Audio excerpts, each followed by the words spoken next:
one of the age-old questions is the value of water, and it's a really esoteric kind of a concept when you get down to it, because there's very few markets for water. There's some, but not very many, and depending on the use, water can be very expensive or it costs nothing at all, and there's just a lot of inconsistencies, a lot of things that are not intuitive, like out west, where some of the best water in the world is, the water's free, absolutely free, scot-free. I mean, unless you have to go buy somebody's water right. But It's going to become a commodity that everybody, I mean, you have to have it, so it's going to, price of it's going to start going up. They're going to do a lot more to try to find it. And especially with the drought, and if these years keep on going, then it's going to be even more of a priority. Basically, I feel that water is going to be increasingly more important in the future as supplies are continually dwindling, and we'll have to look at more options for accessing it. And it's going to be basically a resource that's going to be very important, especially when you look at the global scale of diminishing supplies around the world and continuing to be able to supply our own food, and especially for Kansas farmers and other uses within Kansas, it's going to be important within maintaining our own resources and also dealing with other states, their access of the resources and our dependence on many of these other states such as Colorado, and that to get a lot of our water resources continue to flow through there.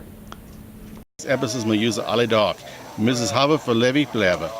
Leidtrinkers, de hond, de katzen en de hazen en al die dingen, stof uit het veld, ze dingen Wasser. We müssen Wasser haben für Levy blijven. En het is erg notwendig für uns für Wasser haben, für stuff dues we doen every day. Since water is a requirement for human life, it should be shared somewhat equitably and not just homesteaded and taken. People should have somewhat free access, relatively free, low-cost access to clean water, since it is essential for human life. And that's, I think, where, as an ever-increasing population, we have more and more responsibility to people we're squeezing out to provide clean water. I mean, water is life. You have water that comes into Kansas from other states, and it's our right and our privilege for that water to be able to come into the state. We need water to drink. Our livestock needs water.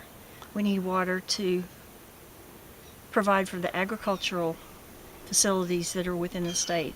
Kansas is part of the breadbasket of America, and we have to have water to be able to sustain that. Water is good for recreational purposes. You may have a storm detention dam that also provides recreation, and people come into that area, and that provides an economic boom to the area that is around it. One of the ways that I think that would be a good way to kind of get the message out to folks is to understand that today's water is also tomorrow's water. It's a finite amount of such a wonderful resource, and we need to use it in a way that we're going to be able to use it for the next generation and the generation after that. Again, it's all we have today is what we have tomorrow, so we've got to protect it.